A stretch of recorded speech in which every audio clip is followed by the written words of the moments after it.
अभी जैसे गवर्नमेंट बोल रही है कि यूट्यूब ओटीटी इन पर रिस्ट्रिक्शंस लगाएंगे। आप यूट्यूब का चैनल आपका बहुत पॉपुलर है, आप क्या कहना चाहेंगे इसके बारे में? रिस्ट्रिक्शंस लगाएंगे या फिर रेगुलेट करेंगे? रेगुलेट पर करेंगे, बट हाँ, उसमें रेगुलेशंस में कई तरह के वो आ जाते हैं, क्रिएटिविटी हैम्पर होती है। आप क्या कहना चाहेंगे? देखिए अगर ये पॉजिटिव वे में है तो ठीक है, क्योंकि कई बार हम लोग फ्रीडम के नाम पर या किसी चीज़ के नाम पर बहुत ज़्यादा मिसयूज़ कर देते हैं। और तो एक अगर ये पॉजिटिव वे में है तो ये अच्छा है, बट अगर ये किसी को टारगेट करके कि अगर ये हम मेरे हिसाब से नहीं चल रहा है तो क्या है ना, इसका लॉन्ग टर्म में बड़ा निगेटिव इफेक्ट पड़ेगा।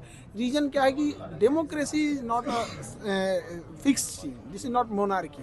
तो हो सकता है कि फिलहाल की सपोज कीजिए कि अभी की जो गवर्नमेंट है अगर वो इसको पॉजिटिव वे में ले जाए, लेकिन अगर एक रिस्ट्रिक्शंस लग जाए तो कल को कोई अगर इनमेच्योर इंसान आया जो उसका मिसयूज कर देता है तो ये चीज़ें गड़बड़ है। बट ओवरऑल गवर्नमेंट लाएगी तो फिर उसके बाद उसकी बहुत सारी चीज़ें स्क्रीनिंग होती है। अगर कुछ इस टाइप का होगा, आर्टिकल 19 के अगेंस्ट जाएगा तो फिर सुप्रीम कोर्ट है, तो इतना भी वरी नहीं होना चाहिए। आर्टिकल 19 के बारे में आपने बोला, फ्रीडम ऑफ स्पीच को आप किस तरह से देखते हैं इंडिया में? क्या आपको लगता है एब्सोल्यूट फ्रीडम ऑफ स्पीच होना चाहिए, या जिस तरह से ज़रूरत से ज़्यादा भी एब्सोल्यूट कर देंगे ना तो कोई किसी को बोल के चला जाएगा, क्योंकि डेमोक्रेसी, देखिए freedom of speech is a integral part of democracy, but India is immature democracy. हमारे यहाँ डेमोक्रेसी भी उतनी मतलब अभी मेच्योरिटी 50 साल पुरानी डेमोक्रेसी है।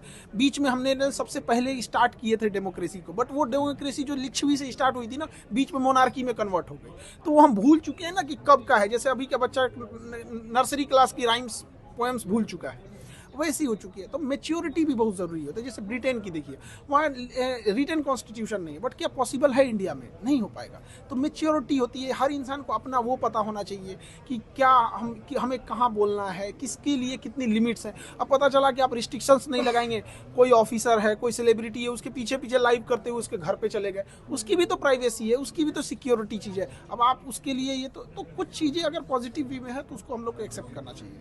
आप इतने बड़े प्रोटेस्ट का भाग रहे, क्या कहना चाहेंगे उन स्टूडेंट्स के लिए जिनके लिए आप लड़ रहे हैं, जिन्हें एजुकेशन एज अ राइट मिलना चाहिए? क्या प्रोग्रेस? देखिए हम जो बिहार में जिस चीज़ के लिए लड़ रहे हैं, बीपीएससी के लिए, वहाँ एक गवर्नमेंट की ओर से पॉजिटिव ये है कि वो लोग हमें डेमोक्रेटिक राइट्स है हमारा वहाँ प्रोटेस्ट करने का। बहुत जगह अभी स्टेट्स है जहाँ हम लोगों ने इतने दिन प्रोटेस्ट किए तो अब तक तो तहस नहस कर देते लोग। तो एक तो चीज़ ये है, एक खराबी ये है कि इतनी लेट तक नहीं सुने। तो हमारे जो चीफ मिनिस्टर है नीतीश कुमार, वो डेमोक्रेटिक लोकतंत्र का जो अधिकार है, बोलने का अधिकार, वो नहीं छीने हैं। अलग बात है कि सुनवो नहीं किए हैं बहुत जल्दी। एक कहावत, एक शायर ने शायरी कहा था कि वो जहर देता तो दुनिया के नज़रों में आ जाता, उसने काम ऐसा किया कि वक्त पे दवा नहीं दिया।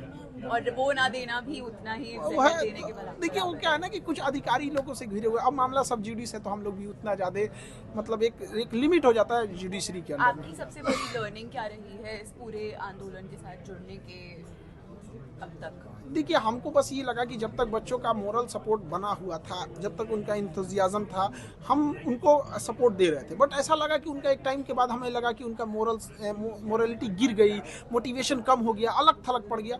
तो हमें फ्रंट पे आना पड़ा कि भाई देख, तुम्हारे लिए हम हमेशा खड़े रहेंगे, केवल तुमसे फीस नहीं लिए हैं, तुम्हारी लड़ाई में हम बराबर के हिस्सेदार हैं। Thank you. Thank you so much.